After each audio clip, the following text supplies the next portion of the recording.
I'm going to make the carcass for this vanity out of 3/4-inch red oak plywood because it wasn't easy for me to get quarter sawn white oak plywood. And using real white oak is nicer anyway. I'm going to need 4 panels. 2 of them are for the cabinet doors, and 2 of them are for a white oak face on the end of the cabinet. I'm basically going to be putting a white oak skin on the entire portion of the cabinet that you see from the outside. I'll resaw this piece of white oak down the middle, and then I'll glue the pieces together in a book-matched fashion.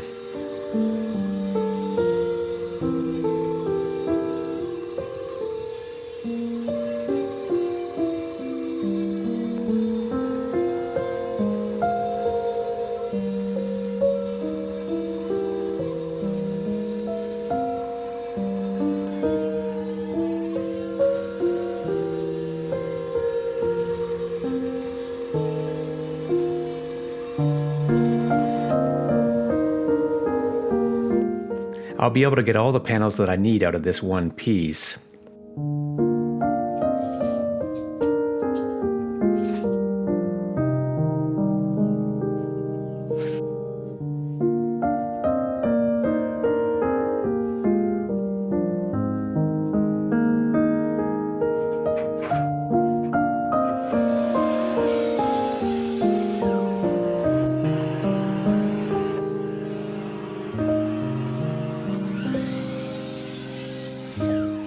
I'll run them through the drum sander before gluing so that everything is the same thickness because the wood coming out of the bandsaw is pretty rough.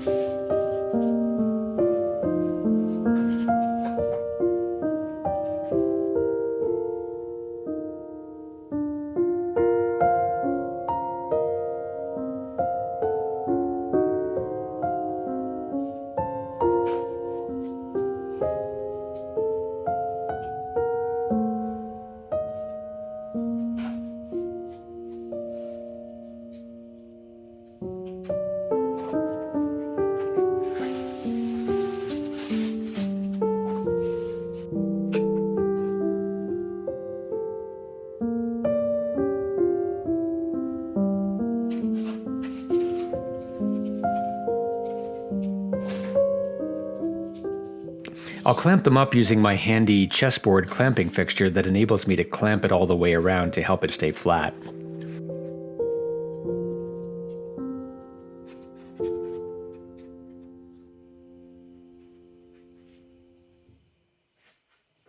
While that's gluing up, I'll cut the red oak plywood to build the carcass. I'll be able to make the entire thing out of this one piece of plywood.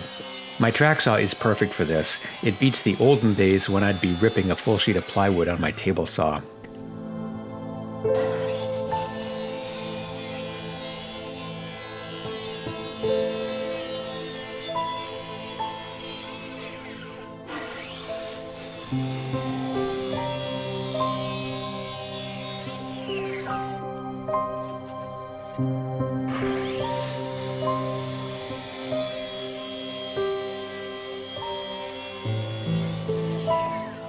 I'll recut everything on the table saw so that everything is exactly the same width, and so that I can remove the factory edge of the plywood that is always a little rough.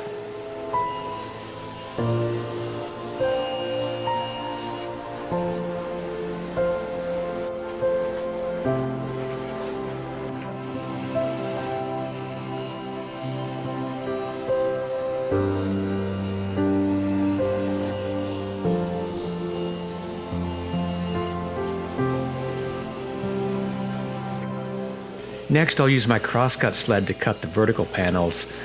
There will be 4 vertical panels, 1 on each end, and the 2 in the middle for the center cupboard and drawers on each side. I'm going to leave the back of the cabinet open so that I don't have to cut around the drain and water supply pipes. So I'm cutting a couple of strips that are about 5 inches wide. I'll have one of these strips at the top and one at the bottom.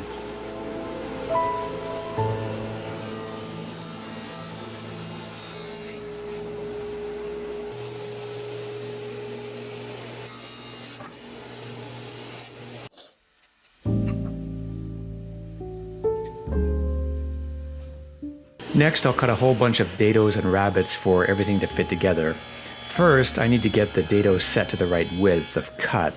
So I'm doing a test, and then I'll shim it out a little bit to make it fit right. I don't want it to be too tight because that will make the assembly and glue up a nightmare.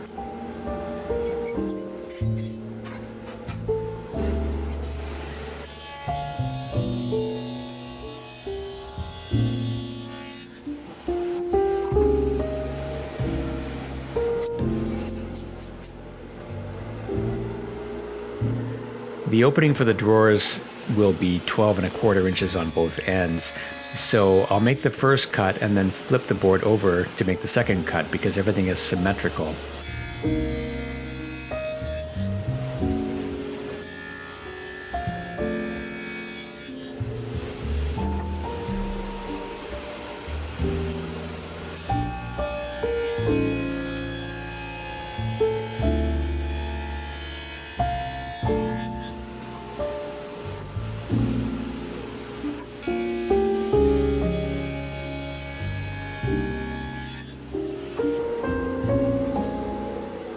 I'll do another test cut for the rabbets, and then I'll cut the rabbets at the ends of the narrow strips and also along one edge.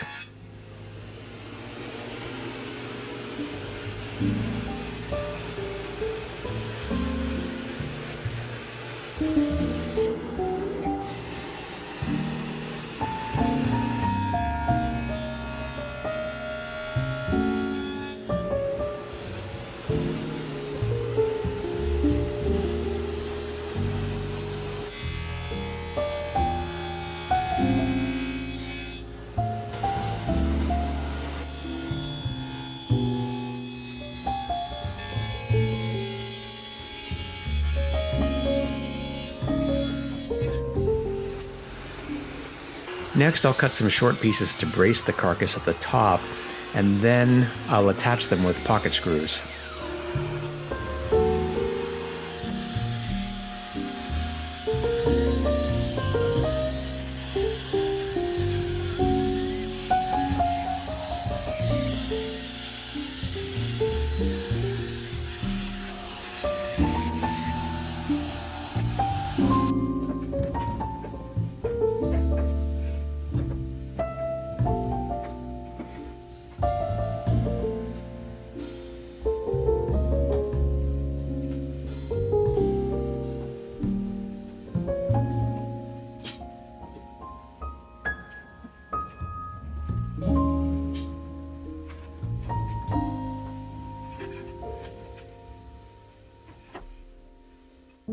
Those dados help to make sure everything is aligned, and they also provide additional gluing surface.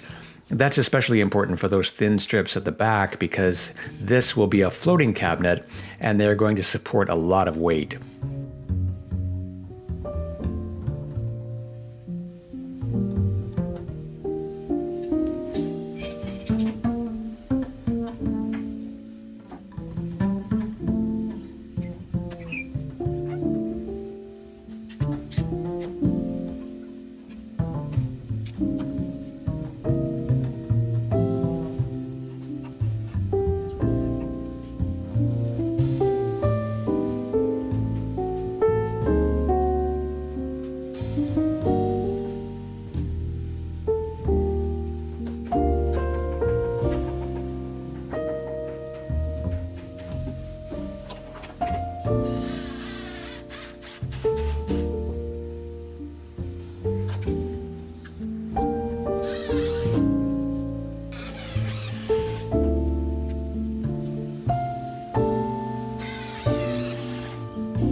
While the glue is drying, I will start working on the white oak skin.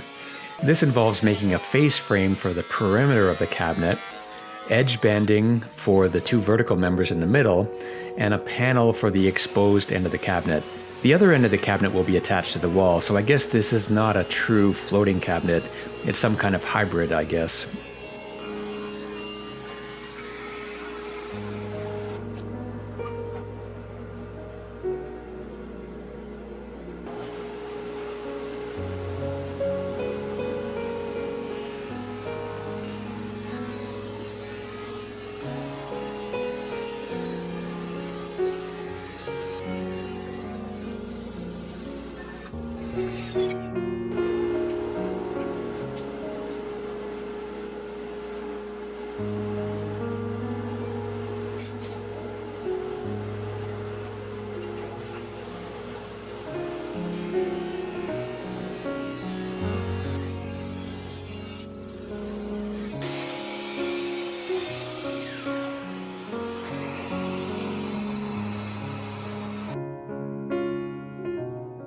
I'll attach this first piece of the face frame, and then the end panel will butt up to that.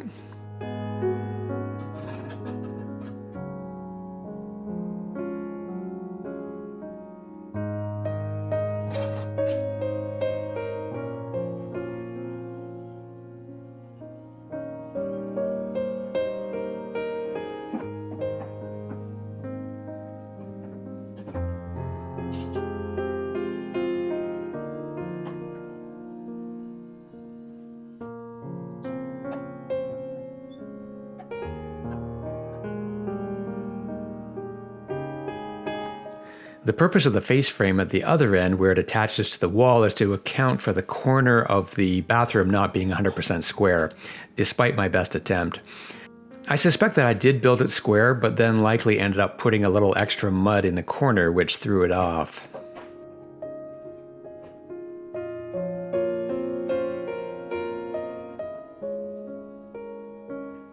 These bandy clamps are really handy for attaching the face frame and edge banding.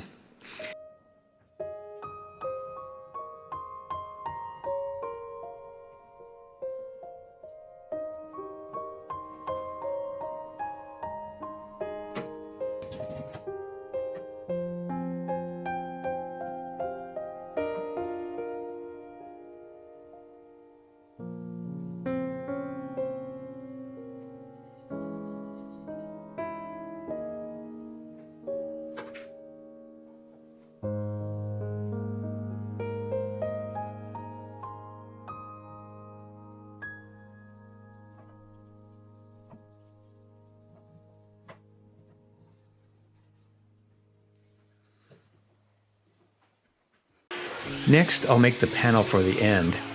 I'll cut a groove down the middle, and that's where the panel that I glued up at the start of the video will sit.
It's going to fit right there on the end, but I still need to put the white oak panels in first before I glue it up.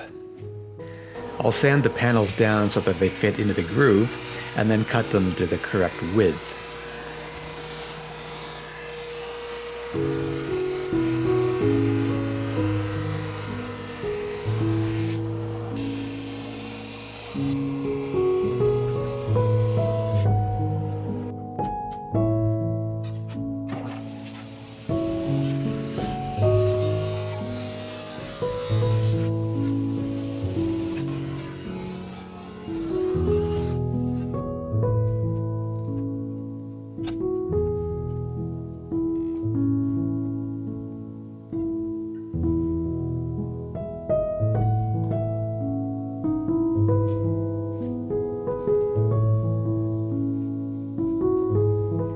And now I can glue it all together.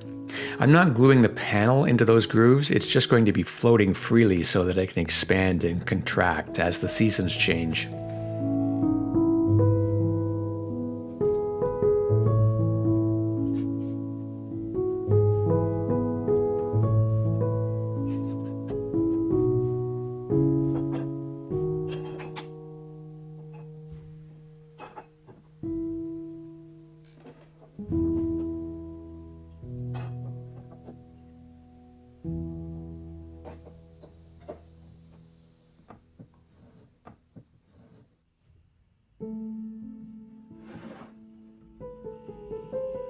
Now I'll glue it onto the end, and it's going to give the cabinet a much higher end look. The plywood will provide structural strength to support the heavy countertop, so there will be no stress on the joints in this end panel.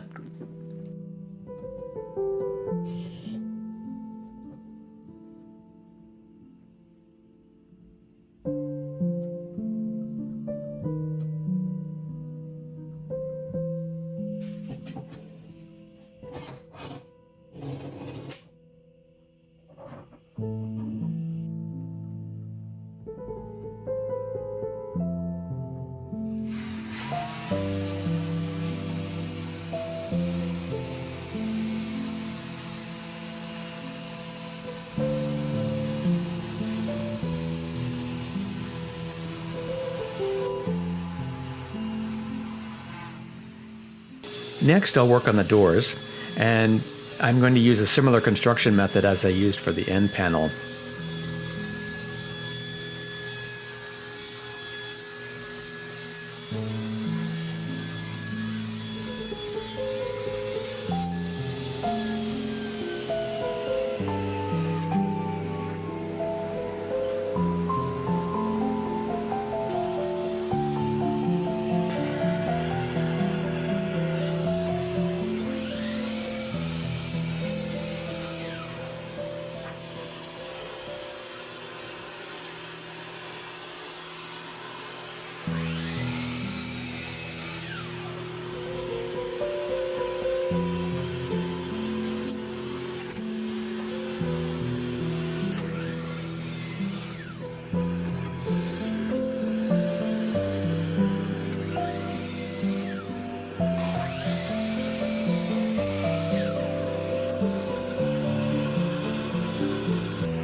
I'll let the glue dry while I spray a urethane finish onto the cabinet.